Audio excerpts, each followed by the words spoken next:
히브리서 4장 12절, 13절 함께 찾아 합독합니다.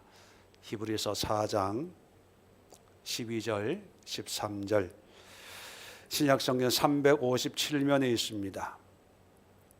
자, 함께 합독합니다. 시작. 하나님의 말씀은 살아있고 활력이 있어 좌우의 날선 어떤 검보다도 예리하여 혼과 영과 및 관절과 골수를 찔러 쪼개기까지 하며 또 마음의 생각과 뜻을 판단하나니 지으신 것이 하나도 그 앞에 나타나지 않음이 없고 우리의 결산을 받으실 이의 눈에 만물이 벌거벗은 것 같이 드러나느니라. 아멘. 자, 오늘 이 말씀을 가지고 말씀이 신실을 만나다. 말씀이 신실을 만나다. 오늘 토요일이기 때문에 좀 짧게 요약을 해서 말씀을 전하고 기도하도록 하겠습니다. 왜 지금 4장 어제 우리가 살펴본 것처럼 이제 예수님으로 말미암는 새로운 안식, 특별한 안식, 그 안식으로 예수님이 우리를 인도하시는데 그 예를 출애굽한 이스라엘 백성들의 경우를 예를 들면서 그들도 안식을 향해서 갔지만 안식에 들어가지 못했다. 그리고 여호수아를 통해서 가나안에 들어간 사람들도 진정한 안식을 누리지 못했다는 거지요. 왜 그러냐 하면 2절에 보니까 그들과 같이 우리도 복음 전함을 받은 자이나 들은 바 그 말씀이 그들에게 유익되지 못한 것은 이제 이스라엘 사람들 그 말씀이 그들에게 유익되지 못한 것은 듣는 자가 우리 사람들이 이스라엘 사람들 믿음과 결부시키지 아니함이라. 말씀은 듣긴 들어요. 읽기는 읽어요. 근데 그 말씀이 유익되지 못해서 가나안에만 가면 안식이 있다고 자기 마음대로 자기 생각대로 해석을 해버리는 거예요. 근데 사실 하나님이 주신 말씀이 진정한 안식, 하나님의 나라를 세우고 또 하나님을 왕으로 섬기고 하나님의 백성으로 살아갈 때 주어지는 그런 안식을 계속해서 얘기를 하셨는데도 불구하고 그 사람들은 그런 말씀에는 귀 기울이지 않고 자기가 듣고 싶은 것, 보고 싶은 것만 듣게 된 결과가 안식에 들어가지 못했다. 이걸 교훈 삼아서 11절에 보면 그러므로 우리가 우리 성도들이죠. 저 안식, 여러분 어제 그냥 일반 안식과 저 안식 얼마나 다른가를 말씀드렸죠. 우리가 가야 될 곳은 가나안이 아니고 저 안식이. 만약에 우리가 모세나 여호수아가 인도하던 가나안이면 다 이민 가야 돼요. 이스라엘 땅으로. 왜? 거기가 적과 꿀이 흐르는 가나안 땅이니까. 근데 그건 아닙니다. 그리고 이단들 일부 이상한 사람들이 어디가 가나안 땅이다, 예수님 재림할 때 거기로 가야 된다, 뭐 한때 뉴스 보니까 뭐 남미 뭐죠? 어떤 섬에 뭐 또 이렇게 자기네끼리 이렇게 공동체 생활하는 그런 걸 또 만드는 이상한 사람들이 있고요. 또 한국에도 그런 데가 있어요. 저기 청송 어디에 보면 여러분 안 가보셨겠지만 그 있어요. 그런 사람들이 모여서 농사 짓고 하면서 다 그게 다 뭐 이단이고 사입이고 성경 말씀과는 전혀 관계없는, 예수님이 우리를 인도하시는 저 안식은 어떤 특정 장소, 환경적인 것이 아니라 저 안식이 뭐라 그랬죠?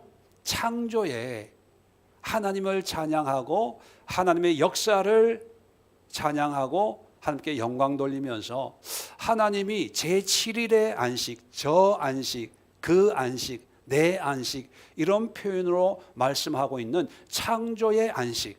그 창조의 안식은 이 지구상의 어떤 한 구석에 있는 것이 아니고 우리가 살아가는 모든 삶 속에, 그리고 죽어서 가는 가서 누리는 안식이 아니고 또 예수님이 재림 때야 비로소 누리는 안식이 아니라 예수님을 믿는 그 순간부터 우리는 천국을 경험하고 천국에 임한 그 안식을 경험할 수 있다는 거죠. 수고하고 무거운 짐진 자들아 다 내게로 와라. 내가 너희를 쉬게 하리라. 예수님 안에 있으면 그 안식을 누릴 수 있는데 왜 못 누렸냐? 2절에 보면 말씀과 믿음이 결부되지 못했다는 거예요. 자, 이 믿음을 우리가 다른 말로 하면 뭐죠? 신실해, 신실. 신실한 뜻은 뭡니까? 한결같이 꾸준하게 비가 오나 눈이 오나 변하지 않고 올곧게 하나님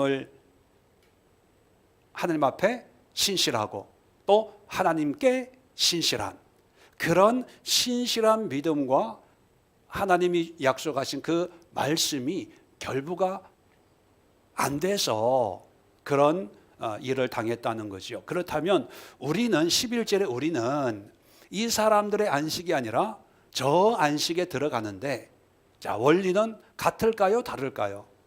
똑같아요. 우리도 말씀과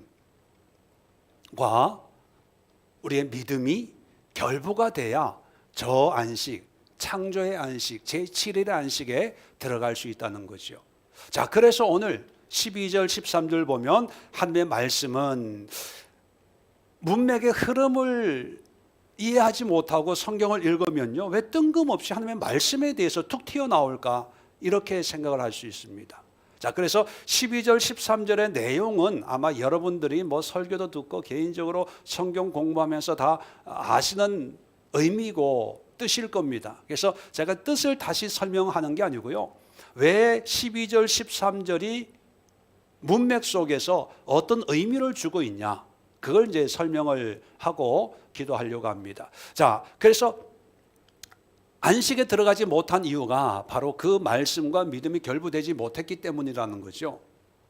자, 그래서 우리는 말씀과 믿음이 결부되는 그런 생활을 해야 된다. 그 말씀 앞에 우리는 신실해야 된다. 충성스럽게 한 마음으로 올곧게 이 말씀에 순종해야 된다. 그걸 얘기하는 거예요.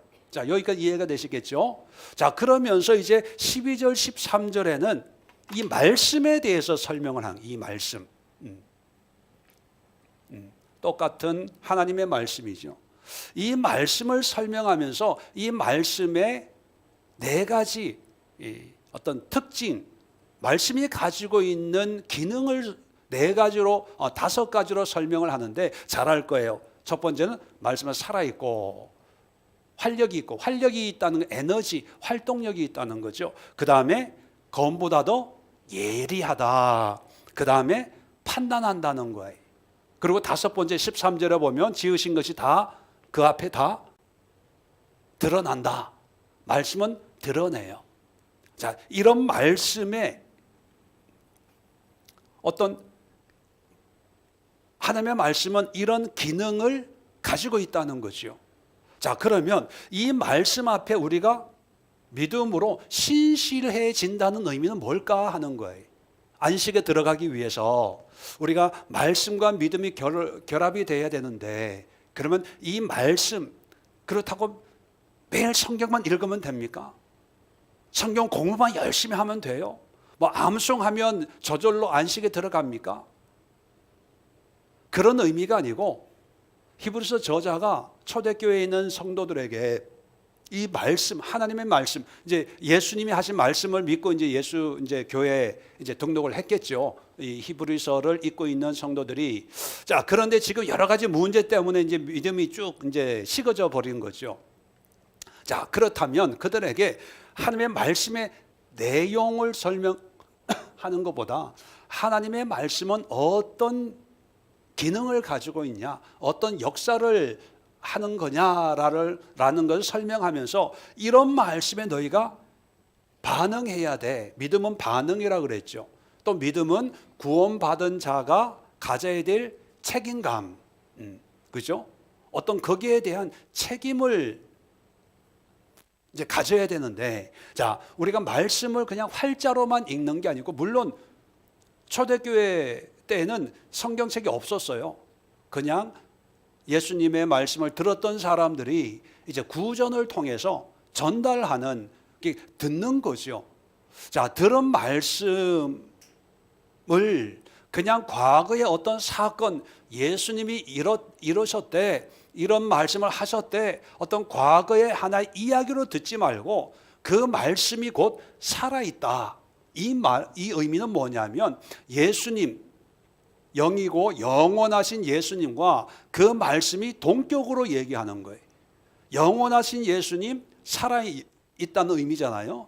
그 예수님이 하신 말씀은 그냥 어떤 소문이나 설이나 이걸로 없어지는 게 아니라 그 말씀이 살아있다. 그 얘기는 뭐냐? 말씀도 하나님과 똑같은 어떤 신분을 가지고 있는 그런 말씀이다. 이걸 설명하는 거예요. 결국은 뭐냐면 말씀을 허투루 들어서는 안 된다는 거죠. 말씀을 과거의 어떤 이야기로 들어서는 안 된다는 거예요. 우리가 성경을 볼 때 어떤 경우에는 소설책 읽는 것 같기도 하고 무협지를 보는 것 같기도 하고 뭐 땅이 갈라지고 뭐 막 강이 갈라지고 어떤 경우에는 뭐 좋은 에세이를 읽든지 시를 읽는 것처럼 그런 문학적인 요소들이 다분히 있습니다. 자, 그럼에도 불구하고 이 말씀은 살아있는 하나님의 말씀이라고 우리가 여겨야 된다는 거예요. 그런 마음이 바로 우리가 가져야 될 믿음, 신실함, 충성됨. 자, 그리고 두 번째는 활동적, 활력이 있고 에너지가 있다는 거예요. 에너지. 이 말은 뭐냐면 말씀이 능력이 있다는 거예요. 그냥 지나가다 그냥 예수님이 이런 말 하셨대 그냥 한번 들었어요. 세상 이야기는 그냥 그게 하나의 정보가 될 수가 있고 그러셨구나 그렇게 넘어갈 수 있는데 이 말씀은 듣는 사람에게 이 활동을 해서 작용을 해서 뭔가 변화를 일으키는 능력이 있다는 거예요. 힘이 있다는 거예요. 자, 그렇기 때문에 너희가 그 안식에 들어가려면 그 안식에 이 말씀이 가지고 있는 능력에 대한 신실함, 믿음, 말씀에 대한 신뢰가 있어야 된다. 그게 말씀과 믿음이 연합하는 결부가 되는 그런 모습이라는 거죠. 세 번째는 예리하다는 거예요. 여기 영과 혼과 및 관절과 고수를 찔러 쪼개고 이건 뭐냐면 이 말씀이 우리의 상태를 지적해 준다는 거예요. 우리를 찔러 쪼갠다는 그 의미는 하나의 어떤 그림 언어로서 우리가 가지고 있는 생각이 옳은지 그런지 그 실체를 냉철하게 조각조각 내가지고 이것이 진짜 내 뜻인지 하나님의 뜻인지 내 욕심인지 성령의 어떤 감동인지 이거를 말씀이 예리하게 알게 해준다는 거예요. 자, 그래서 어떤 사람들은요, 자, 말씀을 들으면 이 말씀이 우리가 보통 찔린다 이런 표현을 쓰잖아요. 찔리기 때문에 찔리면 이제 순종하면 되는데 순종하기 싫으니까 말씀을 어떻게 해요? 여러 가지 반응이 나오겠죠. 아예 안 들으려고 하고 또 듣더라도 내 얘기로 받아들이지 않고 또 예일하게 찔리니까 이거를 믿음의 어떤 신실함에 대한 반응, 책임감을 느끼지 않고 그 책임감을 설교하는 목사님에게 돌려요. 왜 나한테 이런 얘기를 하냐? 왜? 무슨 의도가 있지 않냐? 뭐 여러 가지로. 그런 걸 보면 이 말씀이 우리의 생각이나 마음 상태나 삶을 정말 예리하게 찔러요. 어떤 분들은 그래요. 목사님이 나보고 얘기하는 거라고 그렇게 생각을 하고 교회 안 나오는 분도 있었어요. 제가 그 사람의 삶을 제가 어떻게 알겠습니까? 저는 성경에 있는 얘기만 하는데, 근데 그게 말씀의 능력이에요. 그럴 때 반응이 뭐냐면 교회를 안 나오는 게 아니고 목사님 나한테 무슨 밥을 안 사줬더니만 요즘에 이렇게 해석하는 게 아니고 하나님의 말씀이 나에게 이것을 알게 하는구나, 깨닫게 하는구나, 찔림을 주는구나. 그래서 거기에 신실하게 순종할 때 바로 저 안식에 들어가는 거예요. 그러니까 찔림을 받는다는 건 좋은 거예요. 오히려 더 무서운 거는요, 이 예리한데 아무리 칼로 찔러도 끄떡도 안 해. 아무리 찔러도요, 이 말씀은 저 권사 거, 이 말씀은 저 집사 거, 이거는 누구 거, 한술 더 떠서 이런 말씀을 아무개가 들어야 되는데 아무개 꼭 들어야 되는데, 그리고 가서 집에 가가지고 전화를 해요. 집사님, 꼭 목사님 오늘 말씀 꼭 들어봐, 꼭 들어봐. 이런 분들은요, 막 굳은 살이 배겼는지 아무리 찔러도 안 들어가는, 그러니까 그런 사람들은 듣긴 들어요. 듣긴 듣는데 말씀이 믿음으로 결부가 돼요, 안 돼요? 안 돼요. 왜? 이 말씀은 내게 아니고 다 아무개 집사 거, 권사 거, 누구 거 하니까 지식은 많아지. 여러분, 이스라엘 백성들이 성경에 대한 지식이 있었어요, 없었어요? 있었어요. 우리보다요. 고대에는 우리는 성경책이 있어서 별로 암송을 안 해요. 왜? 펼쳐보면 되니까. 근데 고대는 책이 없거든요. 성경책이라는 게 그리고 귀하고 비싸고 무겁고 이건 특별한 사람만 가지고 있는 거고, 거의 대부분은요 암송하는 거예요. 암송. 그러니까 책 구약 성경을 전체를 암송하다 보니까 성경에 대한 말씀은 우리보다 훨씬 많은 정보를 가지고 있어요.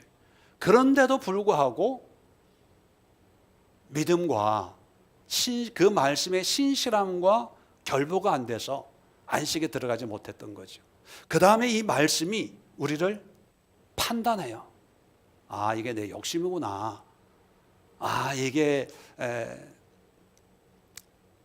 지금이 아니라 내가 너무 성급하게 서두르는구나. 이런 여러 가지 이 말씀을 들으면 이 말씀이 나의 어떤 의도나 이런 것을 판단해요.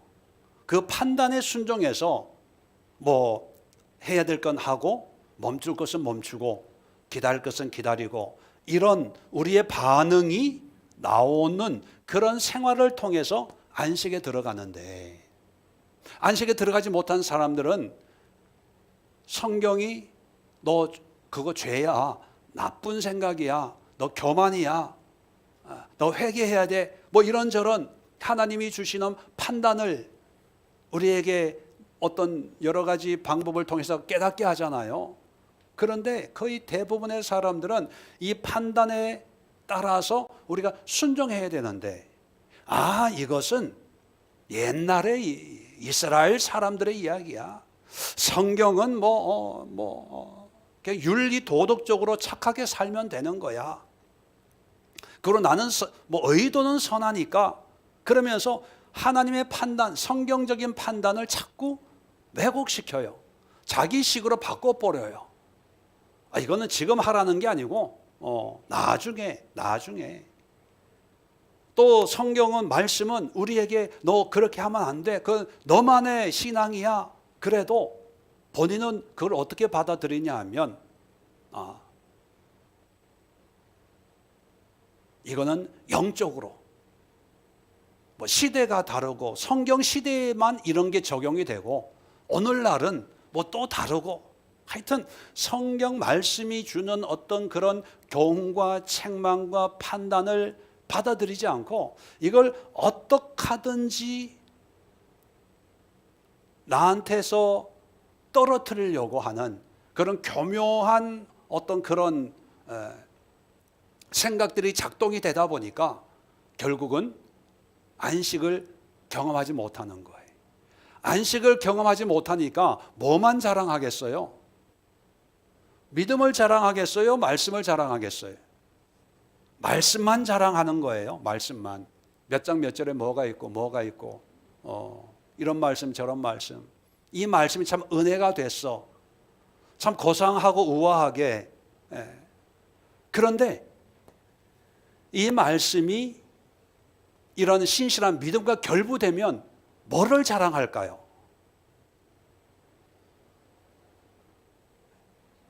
안식을 자랑하지 않을까요? 안식. 하나님이 주시는 평안, 하나님이 주시는 만족, 하나님이 주시는 감사, 하나님께 영광 돌리고, 이게 제 7일의 안식, 안식일의 안식, 사바스티스모스. 여러분, 이 말씀과 믿음, 우리의 헌신, 수고 이런 거와 결부하면요, 내가 몇 장 몇 절을 어떻게 알고 뭐 어디에 무슨 말이 있고 이게 사라지고요. 누구만 남냐 하면 하나님이 주시는 안식, 하나님만 감사해요. 하나님을 찬양하고 하나님이 나에게 베푸시는 이 은혜가 너무, 환경은 아직도 힘들어요. 어렵고 힘들고 돈 문제 있고 가족 문제 있고 자녀 문제 있고 건강 문제가 태산같이 있는데도 말씀과 믿음이 결합이 되면 그런 건 온데간데 없고 하나님의 찬양, 감사, 기쁨, 찬양, 영광. 마지막으로 다섯 번째 13절에 보면 모든 게 드러난다는 거예요. 말씀은요, 우리의 모든 걸 드러내요. 말씀을 읽으면 찔리는 것도 있지만 또 이게 내 욕심이다 이게 깨닫게 하는 것도 있지만 이거 내가 잘못 살고 있구나, 잘못 생각하고 있구나, 하나님의 뜻과 내가 다른 방향으로 가고 있구나, 또는 내가 교만하구나, 게으르구나, 이런 게 드러나요. 이렇게 드러나기 때문에 말씀을 안 들으려고 하고, 또 어쩔 수 없는 어떤 상황의 말씀을 듣게 돼서 나에 대해서 드러나잖아요. 그러면 이것을 그대로 드러낼까요? 드러내면 이제 믿음으로 이제 성장하는 건데 거의 대부분이 포장해요. 포장. 이거는 영적인 문제야. 이거는 그냥 문자적인 의미고 시대적인 그 초대교회 때의 그 사람들, 그 교회, 히브리서는 히브리 그 초대교회에 있는 그 사람들에게 주는 말씀이고, 그리고 드러나면 이걸 어떻게 해석하냐면 문자적으로 해석해요. 문자적으로. 열심히 공부해가지고 뭐 책 찾고 사전 찾고 뭐 찾고 해가지고 어떤 학술적으로 논문 어떤 연구소를 이해하는 것처럼 하나님의 말씀으로 하나님이 나에게 깨닫게 하시고 나의 실체를 보게 하시는 말씀이 아니고 어떤 뭐 신학서적 어떤 교리, 신학적인 어떤 내용을 가지고 있는 그런 것으로 이해를 하고 포장을 해요. 그래서 말로는 하나님은 죄를 싫어해, 교만을 싫어해, 고집을 싫어하고 이기적인 거 싫어하고 뭐 그런 거 다 알아요. 근데 이것이 나의 문제라는 거 내가 인정을 안 해요. 인정을 안 하다 보니까 말씀이 나의 믿음을 못 만나는 거죠. 신실함을 못 만나는 거죠. 왜? 신실하려고 하는데 내 모습이 다 죄인인데, 더러운데, 게으른데, 하나님 앞에 헌신의 모습은 전혀 없고 다 이기적이고 헌신한 적도 있죠. 그런데 말씀이 뭐라고 그러냐면, 물론 여러분들에게 얘기하는 건 아니에요. 오해하지 마세요. 다 네가 나를 위해 헌신한 거냐?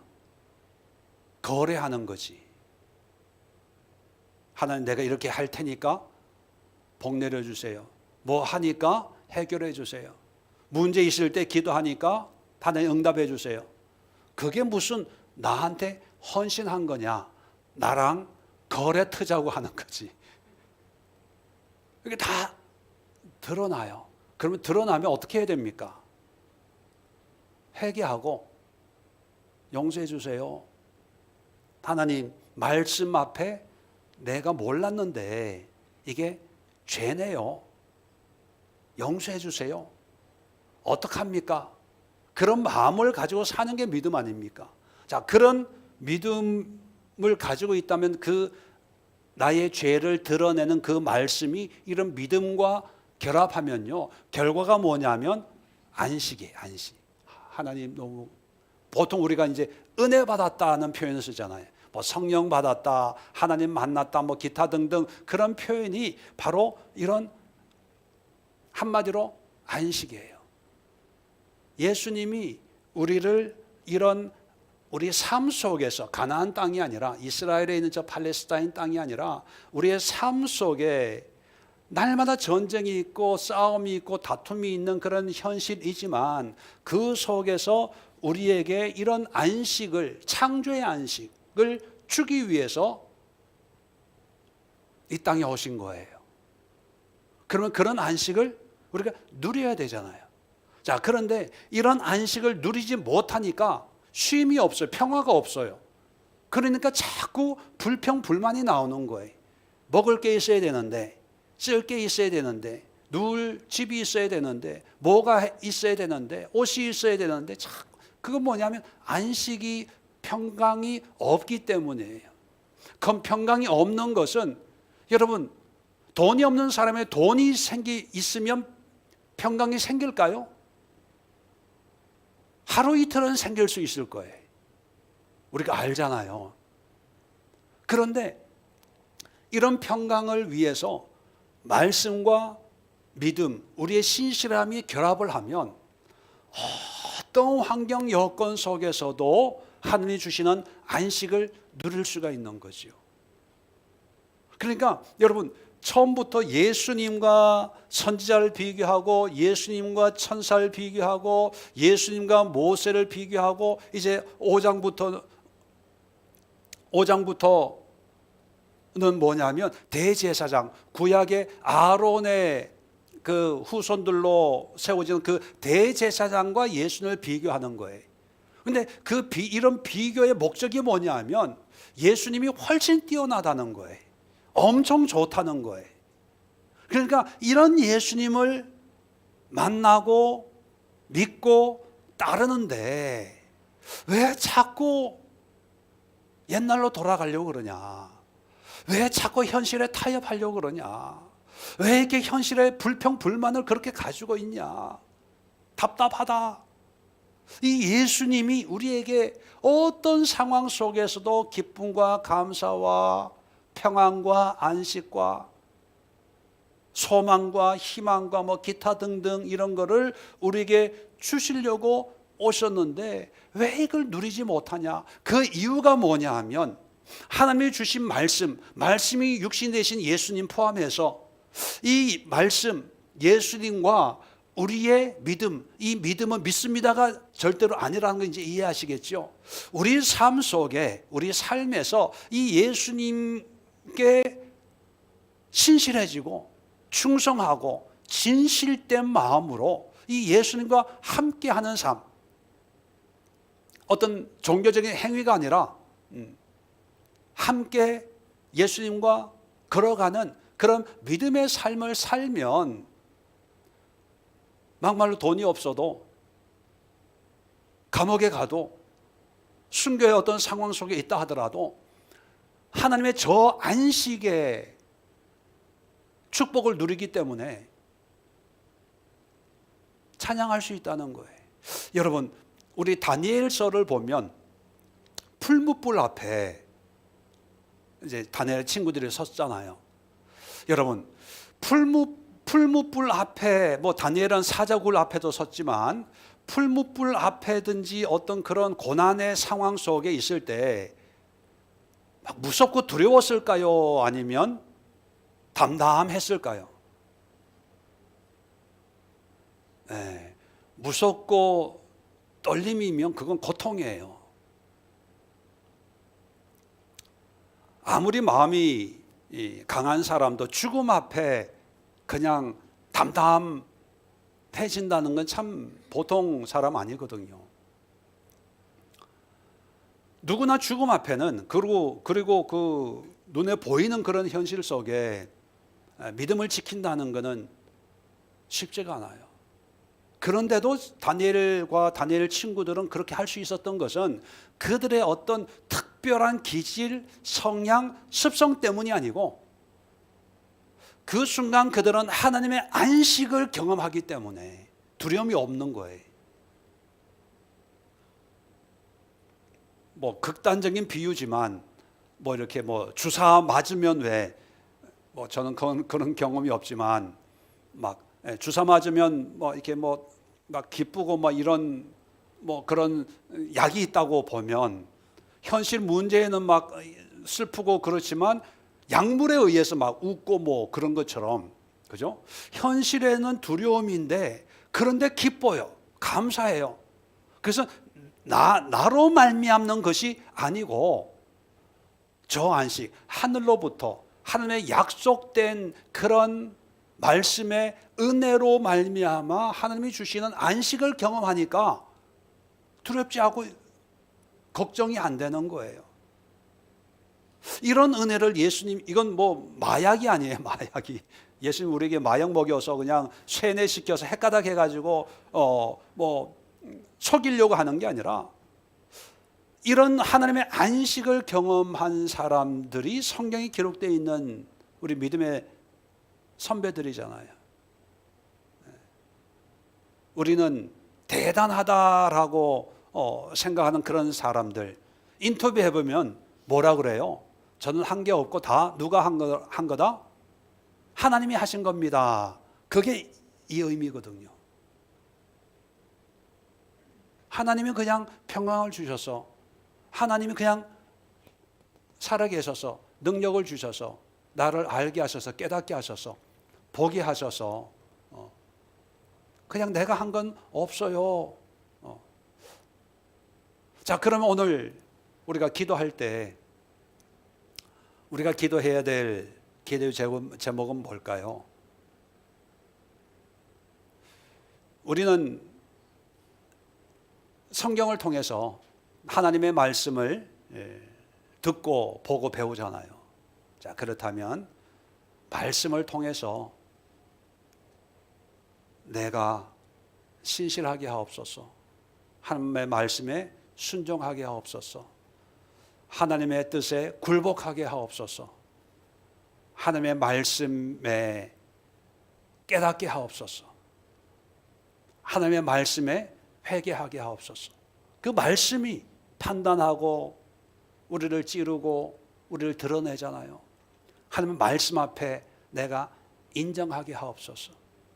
하나님의 말씀이 나에게 주시는 말씀이라고 믿게 하옵소서. 누구에게 해당되는 말씀이 아니라 오늘 내가 듣고 나를 통해서 역사하시는 말씀인 것을 깨닫고 회개할 부분 회개하고 고백할 부분 고백하고 순종할 부분 순종하고, 그래서 이 말씀이 나의 실질적인 어떤 신실함이라고 하는 이 믿음과 결합이 되어서 결국에 우리가 원하는 것은 하나님이 주시는 안식을 날마다 맛보게 하옵소서. 이게 구원받은 자의 삶이에요. 이 안식은요, 죽어서 천국 가는 어떤 구원의 안식이 아니라 이 히브리 사람들은 이미 구원받았어요. 예수님으로. 지금 구원받은 자, 어떻게 구원받냐 그걸 얘기하는 게 아니고, 구원받았다면 이제 구원의 삶을 사는데 여러 가지 문제 속에 여전히 우리는 거할 수밖에 없잖아요. 육을 가지고 있다 보니까. 자, 그런 문제를 어떻게 해결하냐?